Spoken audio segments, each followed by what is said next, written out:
accessible and affordable housing for some groups. Are you seeing this as a way to produce more housing for older Americans, for people with disabilities, and for other groups? Absolutely. Conversion of non-residential buildings to housing can add substantial amounts of housing. If we look at cities like Los Angeles, for instance, the downtown converted a lot of empty office buildings, and they work really well for accessible units because they're already tall buildings equipped with elevators, so they can work really well inside. It is happening. An economic crisis is on the way. Millions of Americans, including the low-income, Social Security and SNAP beneficiaries, are expected to see their payments delayed. And that's all starting in just a few weeks. Top economists are already warning all Americans to prepare financially for this disaster, which will last them months. The United States is also weeks away from being unable to pay its bills, an event that will likely be accompanied by broad and negative financial consequences for American households, that is.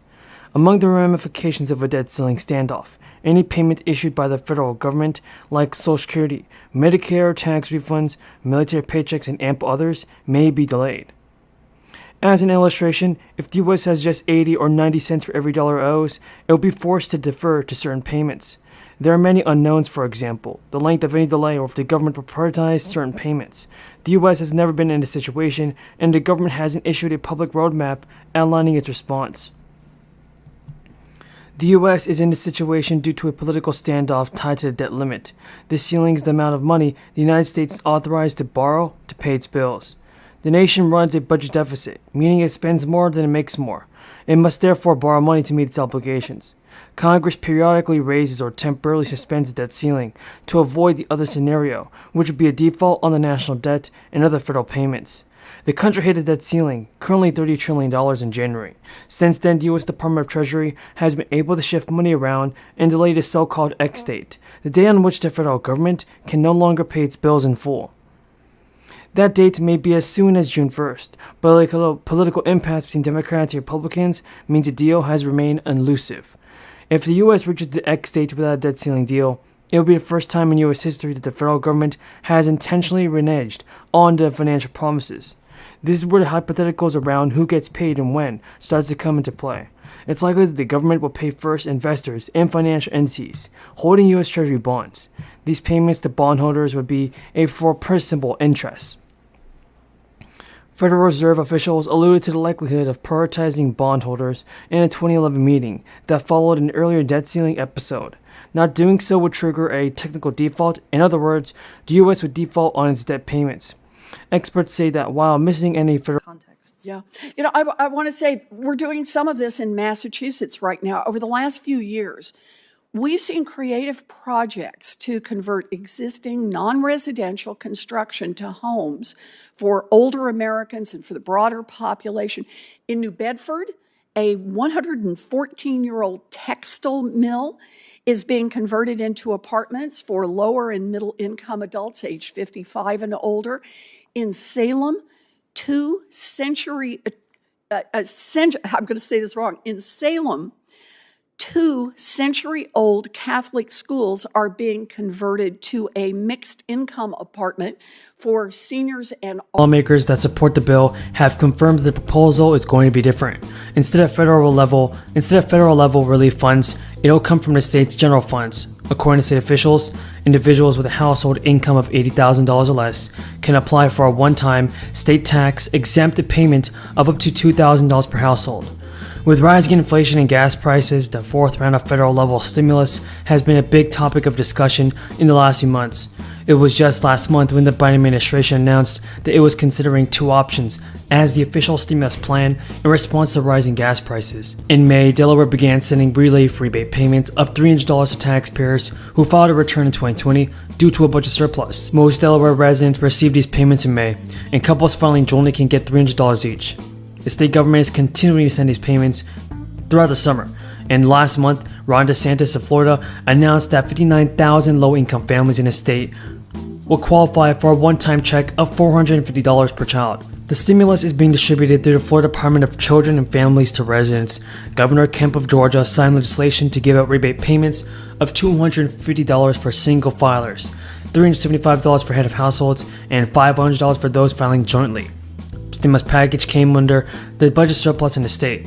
and the Georgia Department of Revenue has been giving out these rebates since May. But the agency has been also anticipating delays due to the amount of refunds. Folks, the IRS has just released a very important announcement in regards to future relief payments. Democrats and Republicans in Congress are now addressing Social Security with new legislation this month. Many economists and lawmakers are now pushing for a $1,400. Some of the pilots have already started, like the Los Angeles County Guaranteed Income Demonstration Project, which has been sending 1,000 families $1,000.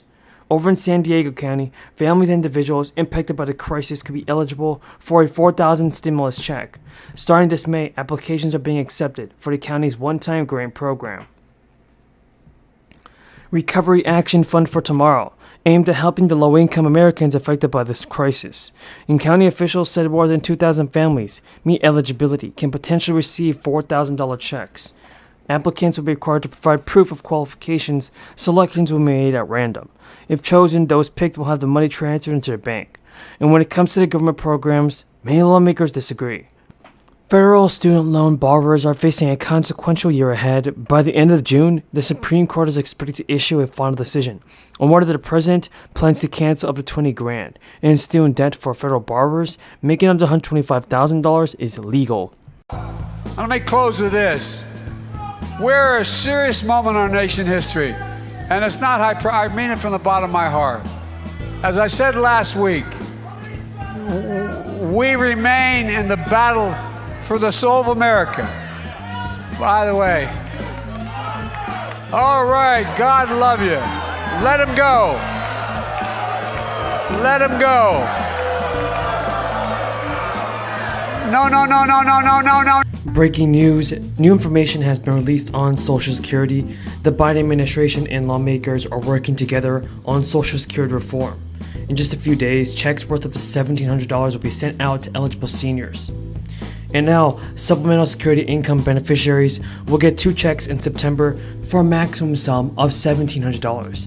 But the second check is no reason to celebrate, as it's not extra money. In months where bank or holidays occur, that pushes up the distribution date for payments. In October, SSDI beneficiaries will get no payment. The maximum check is $841 in 2022 for eligible individuals for this federal program, which provides support to disabled, blind, and elderly people who have little to no income.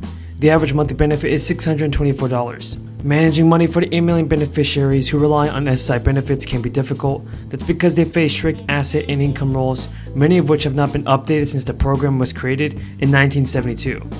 According to research, most of the program's beneficiaries are within 150% of the federal poverty level, because some states may supplement SSDI that may help some beneficiaries get above the federal poverty line. According to Richard Johnson, SSDI